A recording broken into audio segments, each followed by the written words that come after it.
আজকে রাতে যা গরম পড়েছিল সকালবেলায় উঠেই কিন্তু আমি স্নান করে নিয়েছি। স্নান করার পরে চা করেছি, দেখো চা আর হচ্ছে চানাচুর মাখা করেছি। আমাদের আজকে মুড়ি শেষ হয়ে গেছে, ওই জন্য শুধু চানাচুর মাখা করেছি। আর দেখবে চায়ের সাথে না চানাচুর মাখা বেশ ভালোই লাগে। চুলগুলো একদম ভেজাই আছে কারণ আজকে শ্যাম্পু করেছিলাম। চা খাওয়ার পরে একটু বসেছিলাম, তারপরে গৌরব এসে বললো যে আমাকে একটা ঘুড়ি বানিয়ে দে। দেখো এই যে একটা ঘুড়ি বানিয়ে দিচ্ছি। মানে এই কাগজটা না অতটা ভালো না, কিন্তু আমি বলছিলাম ওই কথাই যে কাগজটা অতটা ভালো না, এটা বেশিক্ষণ থাকবে না ঘুড়িটা উড়লেও। তো দেখো হয়েই গেছে প্রায় বানানো। এবার এটাকে না আমরা মাঠের দিকে নিয়ে যাব। আর আমার ঘুড়ি বানানোটা কেমন হয়েছে সেটা কিন্তু তোমরা অবশ্যই কমেন্ট করে জানিও। দেখো হয়ে গেছে প্রায়, এবার সুতোগুলো লাগাতে হবে। আর এদিকে গৌরব আর পল্লবী বসে বসে দেখছে যে কিভাবে আমি ঘুড়ি বানাচ্ছি।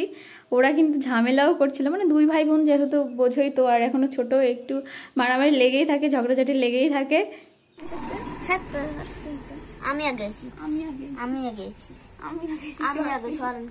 তুই সর তো, ঝামেলা করিস না, ভিডিও করতেছিস, নষ্ট করতেছিস। এখন কাছে বসে দেবো, লাগবে আরো না এই যে পেঁচাই।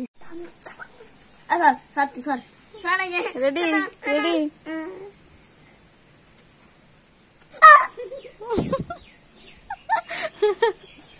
ঠিক আছে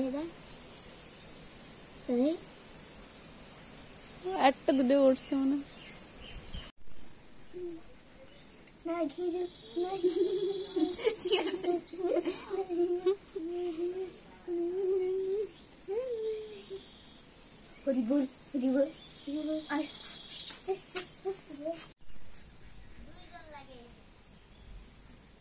দৌড় দে জোরে।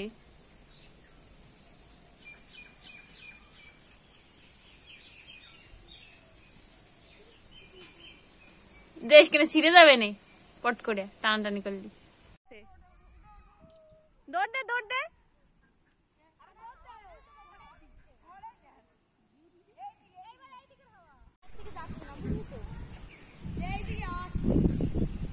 দেখো আমরা চলে এসেছি মাঠে, ঘুড়ি ওড়াচ্ছে। আর তোজো যা আনন্দ পাচ্ছে, তোজোকেও নিয়ে এসেছি তো, ও খুবই আনন্দ পাচ্ছে, ঘুরঘুর করে বেড়াচ্ছে। তারপরে বাড়িতে এসে কিন্তু একটু ঘুমিয়েছিলাম। এবার একটা ফোন আসলো, আমার একটা পার্সেল আসবে, তো ওই ফোনটাতেই ঘুমটা ভাঙলো। মোটামুটি 1 ঘন্টা মতন ঘুমিয়েছিলাম। আর আমার না ঘুম থেকে উঠে কারোর সাথে কথা বলতে ইচ্ছাই করে না, জানো তো। পরে ঘুম থেকে ওঠার পরে যে ভিডিওগুলো করি ওইগুলো যখন পরে দেখি তখন আমার না ভীষণ হাসি পায়। তো দেখো এই যে পার্সেল চলে এসেছে, চলো এটাকে এবার খুলি, এর মধ্যে কি আছে। এবার আমি না ভুলেই গেছিলাম যে এই পার্সেলটা আসবে। আমি তো মিশোতে অর্ডার করেছি, এবার দেখছি যে ফ্লিপকার্ট থেকে অর্ডার এসছে।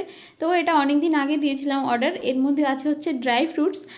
তো ড্রাই ফ্রুটসগুলো দেখলাম একদমই খারাপ, কি বলবো। প্রথমে একটা খেলাম, অতটা বুঝতে পারিনি, কিন্তু পরে দেখলাম যে কাজু বাদামগুলোর মধ্যে না একদম পোকা হয়ে গেছিলো। ওই জন্য এটাকে না আমি আবার রিটার্ন করে দিয়েছি। মানে এটা ভালো ছিল, এই যে যেটা খাচ্ছি এটাকে কি বলে আমি জানি না। তারপরে কিন্তু এই যে দুপুরবেলা মা রান্না করেছিল নিরামিষ ভাত। দাদা তো আজকে বাড়িতে নেই, দাদা গেছে হচ্ছে পাগলাখালি পুজো করতে গেছে। আজকে সোমবার, মানে সোমবারের ভিডিওটা তোমরা হয়তো মঙ্গলবারে মানে পরের দিন দেখতে পাবে। মা রান্না করেছিল নিরামিষ ভাত আর উচ্ছে ভাজা। তারপরে এই যে দেখো বিকালবেলার দিকে দাদা আসলো। এই যে এই দুই দাদা গিয়েছিল পাগলাখালিতে মহাদেবের পুজো দিতে। দেখো চলে এসছে মৃদুলদা আর এই যে আমার দাদা প্রসাদ নিয়ে এসছে, আর দারুণ একটা সুন্দর ব্যাগ নিয়ে এসছে। ব্যাগটা আমার দারুণ পছন্দ হয়েছে, তোমাদের দেখাবো পরে। আজকের দিনটা কিন্তু বেশ ভালো কাটলো। এই যে দেখো মহাদেবের প্রসাদ, সবাই বলো হর হর মহাদেব। তো আজকের ভিডিওটা তোমাদের কেমন লাগলো সেটা কিন্তু অবশ্যই কমেন্ট করে জানিও। দেখা হবে তোমাদের সঙ্গে নেক্সট ব্লগে। সবাই খুব ভালো থেকো, আর ভিডিওটা ভালো লাগলে অবশ্যই একটা লাইক করে দিও, চ্যানেলটা সাবস্ক্রাইব করে দিও।